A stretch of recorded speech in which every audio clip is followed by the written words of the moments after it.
파트 7. 하고 싶은 일을 하며 성공하는 일을 선택하는 방법. 지금부터 제가 하는 이야기는 아직 하고 싶은 일을 찾지 못한 젊은이들을 위한 이야기입니다. 만일 여러분이 그런 상황이라면 지금부터 제가 하는 이야기가 여러분의 향후 인생에 큰 영향을 미칠 것입니다. 자, 제 이야기에 귀를 기울일 준비가 되셨습니까? 1. 인생에서 가장 중요한 2가지 결정.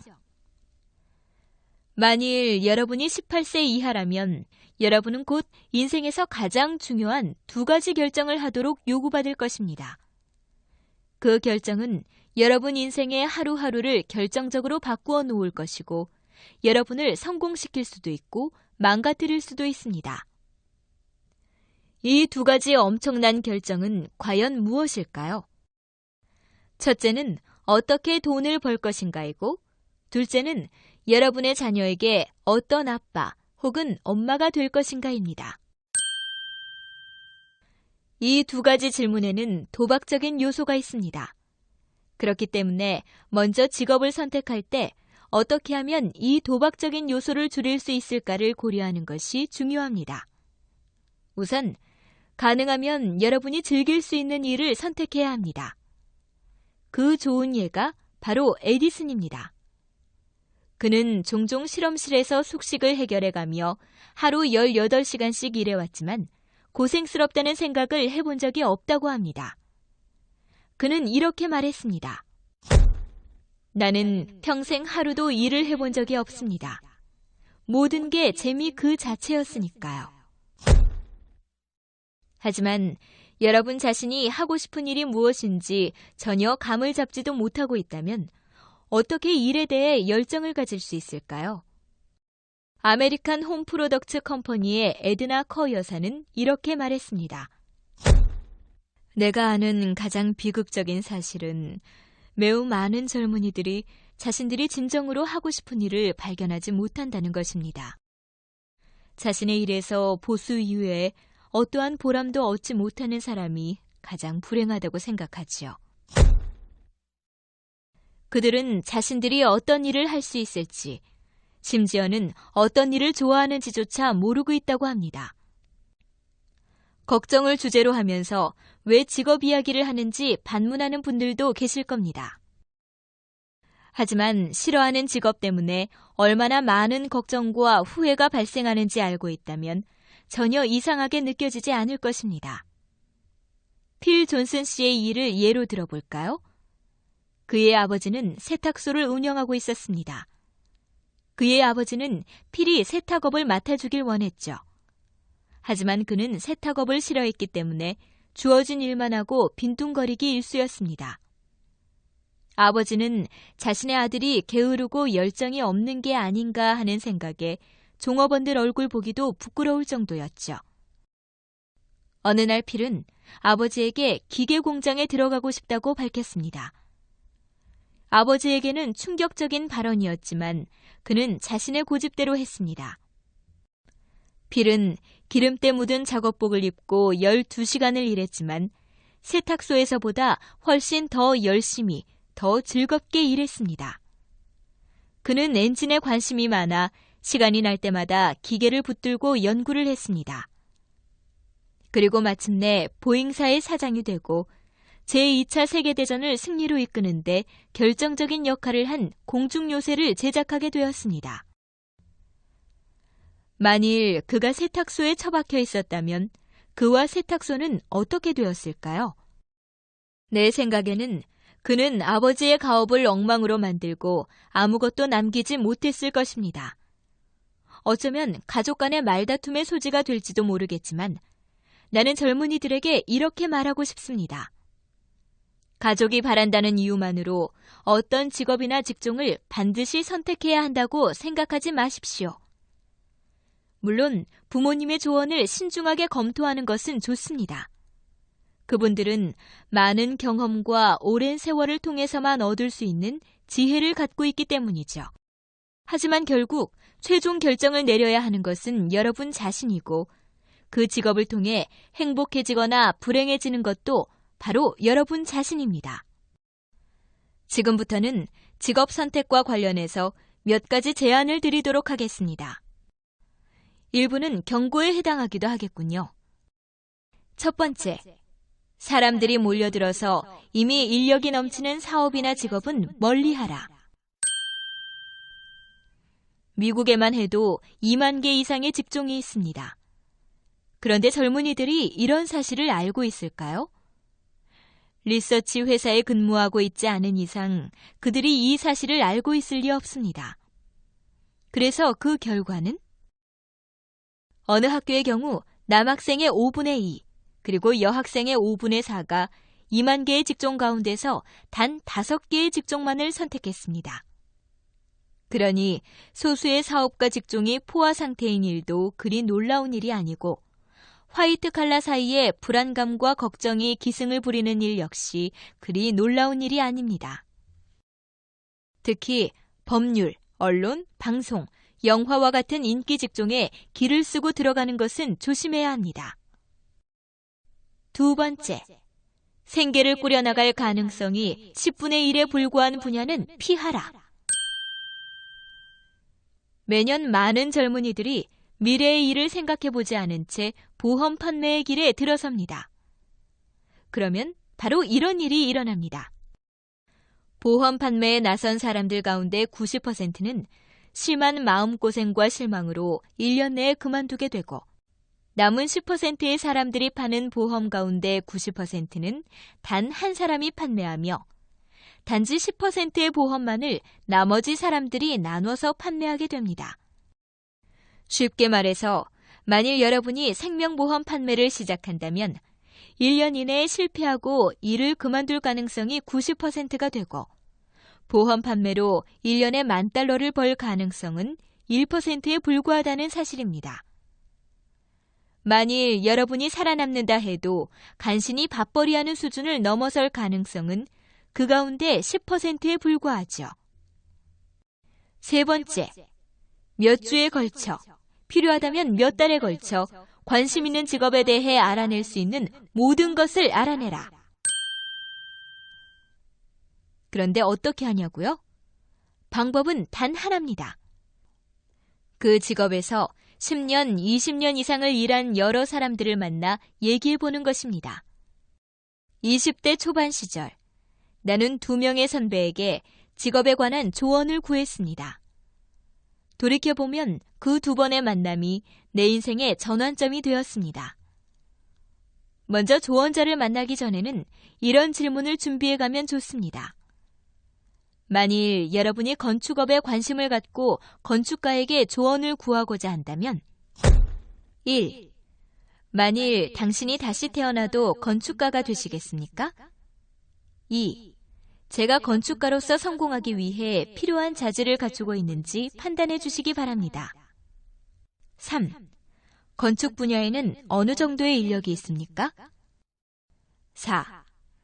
처음에 건축업에 뛰어들 때 어떤 종류의 직장을 구하는 게 좋다고 생각하십니까? 5. 제가 남들과 비슷한 정도의 능력을 갖고 있다면 처음 5년 동안 수입이 얼마나 되리라고 생각하십니까? 6. 건축가가 갖는 장점과 단점에는 어떤 게 있습니까? 7. 만일 당신이 제 아버지라면 제게 건축가가 되라고 충고하시겠습니까? 여러분은 지금 인생에서 가장 중요하고도 깊은 영향을 미치는 2가지의 결정을 내리려 하고 있음을 기억하세요. 그러므로 행동하기 전에 사실을 확인하는 데 시간을 들이는 게 중요합니다. 그렇게 하지 않으면 인생의 절반을 후회하면서 보낼지도 모르니까 말이죠. 자, 마지막 4번째 충고입니다.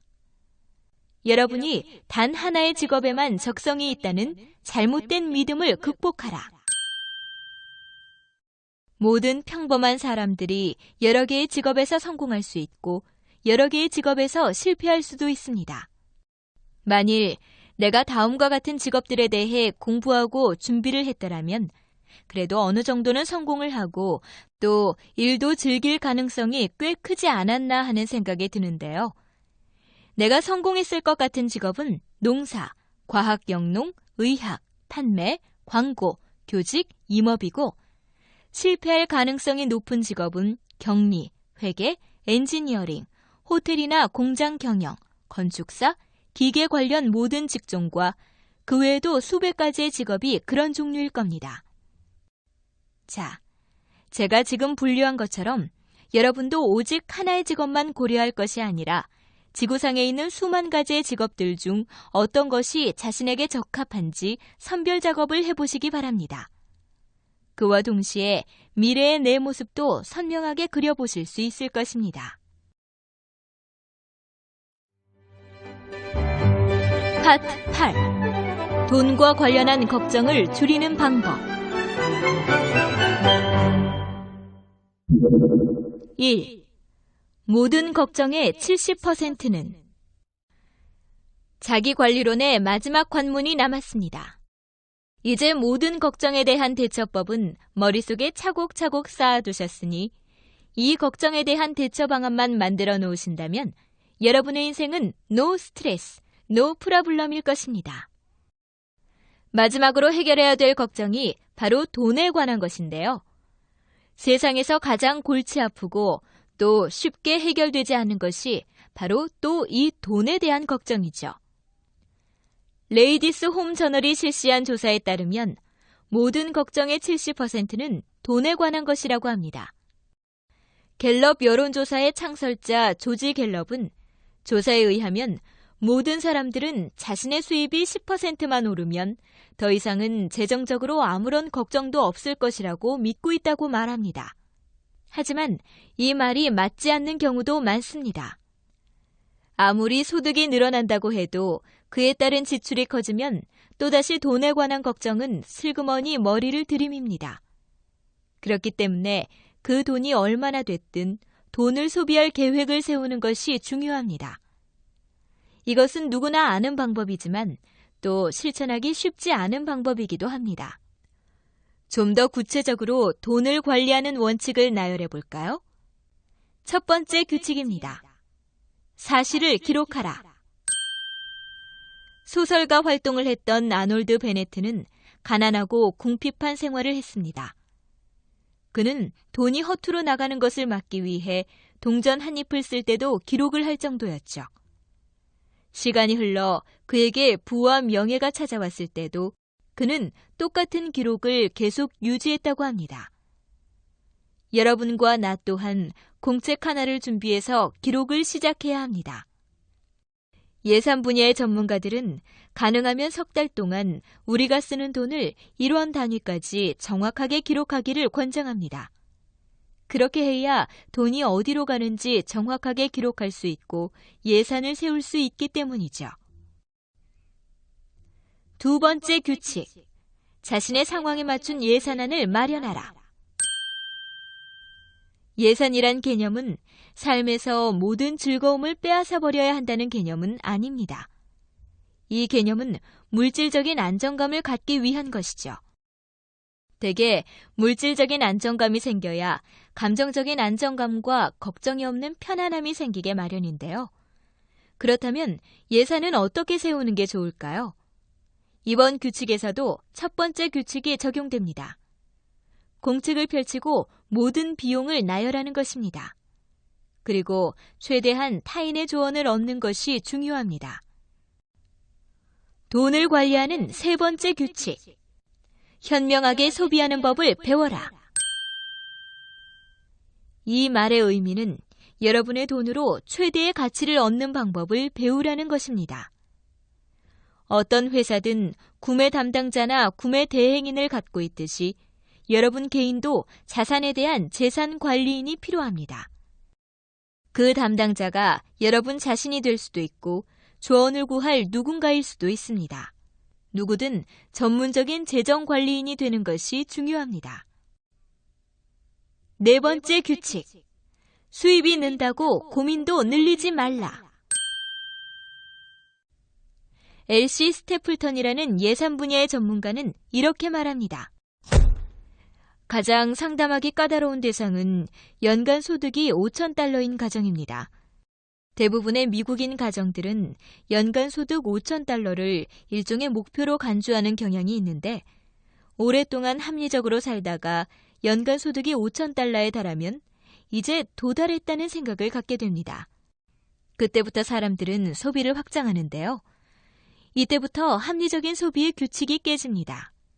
새 차를 사고 새 가구를 들이고 새 옷을 수도 없이 사들입니다. 그러다 보니 당연히 적자 상태로 들어가게 되죠. 이들은 소득이 증가해도 행복하지 않습니다. 소득에 비해 지출을 너무 많이 늘렸기 때문이죠. 이것은 자연스러운 현상입니다. 누구나 인생을 더 풍족하게 살고자 하는 욕구가 있기 때문이죠. 하지만 길게 보았을 때 과연 어떤 것이 우리를 더 행복하게 할까요? 빠듯한 예산에 맞춰 사는 것일까요? 아니면 대출 상환 고지서가 날아오고 추심원들이 현관문을 들락날락하는 것일까요? 5번째 규칙. 여러분의 사망보험금을 부인에게 일시불로 지급하도록 설정하지 말라. 만일 여러분이 사망한 뒤 가족을 위해 보험금을 남기고자 한다면 보험금이 일시불로 지급되도록 하지 마십시오. 수년 전 세터데이 이브닝 포스트의 사설에는 이런 글이 실렸습니다. 사회생활을 해본 적도 없고 조언을 해줄 만한 금융 전문가도 없는 일반적인 미망인은 맨 처음 접근한 교활한 세일즈맨이 잘 구슬리기만 하면 너무나도 쉽게 남편이 남긴 보험금을 쓰레기 같은 주식에 투자한다. 만일 여러분이 부인이나 자녀를 보호하고 싶다면 가장 현명한 금융가로 알려진 JP 모건을 보면서 한 수 배우는 게 어떨까요? 그는 유언으로 16명의 주요 상속인에게 유산을 남겼습니다. 이 중 12은 여성이었죠. 그가 이 여성들에게 현금을 남겼을까요? 아닙니다. 그가 남긴 것은 그 여성들에게 평생 동안 매달 일정한 수입을 보장해주는 신탁기금이었습니다. 6번째 규칙. 자녀들에게 돈에 관해 책임 있는 자세를 갖도록 가르쳐라. 나는 언젠가 유어라이프즈에서 스텔라 웨스턴 터틀이라는 사람이 쓴 글을 읽은 적이 있습니다. 그녀는 은행에서 수표책을 하나 받아다가 9살 난 딸에게 주었습니다. 매주 용돈을 주면 딸은 그 돈을 다시 엄마에게 예금을 했습니다. 즉, 아이에게는 엄마가 은행인 셈이었습니다. 그러다가 주중에 돈이 필요하면 딸에게 필요한 만큼 수표를 발행하고 잔액을 확인하게 했습니다. 어린 딸은 이런 방식이 재미있기도 했지만 자신의 돈을 관리하는데 실제적인 책임감을 배우는 계기가 되었습니다. 이것은 아주 좋은 방법입니다. 지금이라도 여러분의 자녀를 위해 아주 든든하고 신용도 높은 은행장이 되어보십시오. 돈을 효율적으로 관리하는 7번째 규칙. 재정 상태를 개선하지 못한다 해도 변화될 수 없는 상황에 대해 불평하지 말자. 아무리 노력해도 재정 상태를 개선하지 못한다 해도 우리의 정신 자세를 개선할 수는 있습니다. 그리고 누구나 그 나름대로 재정적인 고민을 안고 있다는 점을 명심하세요. 우리는 존슨의 집만큼 잘 살지 못해 고민할 수 있습니다. 하지만 존슨에도 리슨의 집만큼 잘 살지 못해 고민하고 있을 것입니다. 그리고 리슨에도 스미슨의 집만큼 잘 살지 못한다고 고민할 것이고요. 모든 것을 갖지는 못한다 해도 우리의 인생을 걱정과 분개로 망치는 어리석은 행동을 해서는 안 됩니다. 우리 자신을 용서하고 철학을 하며 사는 것이 중요합니다. 에픽테토스는 철학을 이렇게 정의했습니다. 자신의 행복이 외적인 것에 의존하지 않도록 살아가는 것. 이것이 철학의 유체이다. 그리고 세네카는 이렇게 얘기했죠. 어딘가 부족하다고 느끼는 것이 있으면 온 세상을 가진다 해도 비참하다. 그러므로 만일 우리가 온 세상을 소유하고 그 둘레를 촘촘한 울타리로 둘러친다 해도 하루에 3끼밖에는 먹지 못하고 침대 하나밖에는 눕지 못한다는 사실을 기억합시다. 막노동을 하는 사람도 그 정도는 할 수 있죠. 그리고 그 사람이야말로 록펠러보다도 더 맛있게 먹고 더 평화롭게 잠을 잘 것입니다. 아마도 지금까지 이걸 들은 사람 중 많은 분들이 뭐야, 이건 누구나 할 수 있는 이야기만 하고 있잖아. 이런 말은 나도 할 수 있겠네. 하며 투덜거릴 겁니다. 맞습니다. 제가 이야기한 것들 중에는 새로운 것은 없습니다. 아마 하나도 찾기 어려울 겁니다. 이처럼 자기 관리를 위해 우리에게 필요한 것은 뭔가 새로운 것이 아닙니다. 우리는 이미 완벽하게 살아도 될 만큼 충분히 많이 알고 있습니다. 우리의 문제는 알지 못하는 것이 아니라 실천하지 않는 것이죠. 아, 당신이 이야기하는 것이 뭔지 다 알겠어요. 이미 다 알고 있는 거라고요. 라고 하시는 분들은 좋습니다. 이제부터는 실천으로 들어가기만 하면 됩니다. 준비되셨습니까? 자, 지금까지 저의 작은 이야기에 귀 기울여 주셔서 감사합니다. 앞으로 여러분들의 변화된 인생을 기대해 봅니다.